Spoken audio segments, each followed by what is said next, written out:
வணக்கம் மக்களே. நான் என்ன பேச போகிறேன்னா, விஜய் சாருக்கு, அதாவது மாண்புமிகு முதலமைச்சர் ஐயாவுக்கு இப்போ நீங்கள் கொடுக்குற அவமரியாதை என்னென்ன?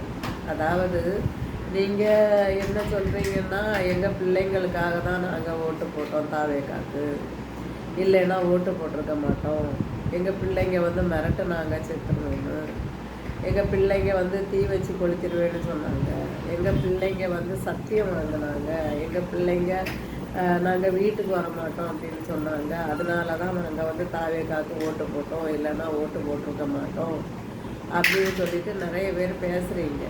சரி, பேசுகிறதெல்லாம் சரிதான். வீட்டில் வச்சு தானே சத்தியம் வாங்கினாங்க. நீங்கள் எலெக்ஷன் டைமில் நீங்கள் ஓட்டு போட போகும்போது ஓட்டு பாக்ஸு பக்கத்தில் நிற்கலையே உங்கள் பிள்ளைங்க. அப்போது உங்களுக்கு பிடிச்சது மாதிரி யாருக்கு ஓட்டு போடலாமோ அவங்களுக்கு ஓட்டு போட்டிருக்கலாமே. ஸ்டாலின் ஐயாவுக்கு ஓட்டு போட்டிருக்கலாம், எடப்பாடி ஐயாவுக்கு ஓட்டு போட்டிருக்கலாம். இவங்களுக்கெல்லாம் ஓட்டு போட்டதை விட்டுட்டு அந்த இடத்துல நின்று நமக்கு என்ன தோணுதோ, யார் நாட்டுக்கு நல்லது செய்வாங்கன்னு தோணுதோ அவங்களுக்கு ஓட்டு போட்டிருக்கலாமே. அதை செய்யாமல் அவங்க மக்களுக்காக நீங்கள் ஏன் ஓட்டு போட்டீங்க? சரி, தாவேக்காக்கு ஓட்டு போட்டால் எல்லாருமே தற்கொலைன்னு சொல்கிறாங்கல்ல. அப்போது முக்கால்வாசி பேர் தாவேக்காக்கு தான் ஓட்டு போட்டிருக்காங்க. அப்போ எல்லாருமே தற்கொலையாக தானே இருக்கணும். அவங்களுக்கு சுயமாக சிந்திக்கக்கூடிய சிந்தனை இல்லையா, புத்தி இல்லையா, அவங்களுக்கு யோசிக்கிறதுக்கு தோணலையா? இப்போ அவருக்கு ஓட்டு போட்டாச்சு, அவரும் வந்தாச்சு, அவர் முதலமைச்சராக போய் உட்கார்ந்தாச்சு. உட்கார்ந்ததுக்கு பிறகு அவரை நீங்கள் அவமதிக்கிறது ரொம்ப தப்பு. ஏன்னா தற்கொலையாக இருந்தாலும் சரி, எவனாக இருந்தாலும், நடிகனாக இருந்தாலும் சரி, யாராக இருந்தாலும் சரி, முதலமைச்சருக்கு ஒரு மரியாதை, முதலமைச்சர் நம்ம தமிழ்நாட்டு முதலமைச்சருக்கு ஒரு மரியாதை கொடுக்கணும் இல்லையா? நான் விஜய் அவருக்காக பேசலை, நம்மளோட நாட்டு முதலமைச்சருக்காக பேசுகிறேன்.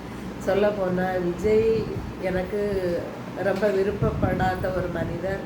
அது மட்டும் இல்லை, அவரோட திரைப்படங்கள் நான் பார்த்ததும் கிடையாது, எனக்கு அதில் விருப்பமும் கிடையாது. அப்போது மக்களாகிய நீங்கள் ஓட்டு போட்டுக்கிட்டு அவரை தேர்ந்தெடுத்து அவரை தலைமையகத்தில் உட்கார வச்சுக்கிட்டு அவரை அவமதிக்கிறது பெரிய தப்பு.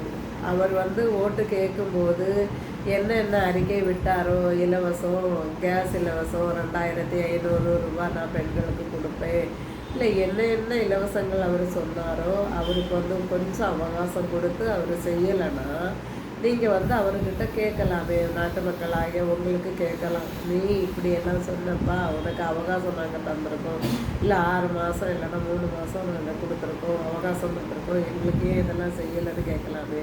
நம்மளோட மு.க. ஸ்டாலின் ஐயா அவர் முதலமைச்சராக இருக்கும்போது அவருக்கு நாம் அவகாசம் கொடுத்தோம் இல்லையா?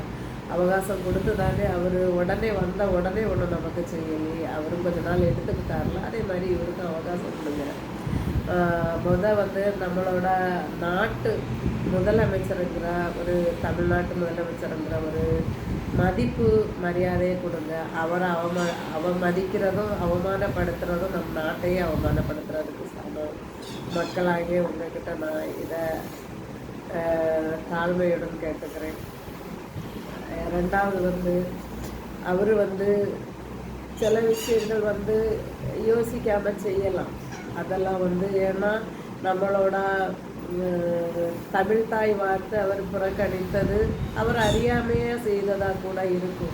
அது இனி அப்படி நடக்காமல் இருக்கிறதுக்கு அவர் அதுக்கு என்ன முயற்சி அதை செய்வார் இல்லையா? அவருக்கு ஒரு வாய்ப்பு கொடுத்தாச்சு, அவர் எப்படி பண்ணுறாருன்னு பாருங்கள். அவரை இதுக்கு மேலே அவமானப்படுத்தாதீங்க மக்களை. நாமளே அவமானப்படுத்துகிற மாதிரி தான். ப்ளீஸ்.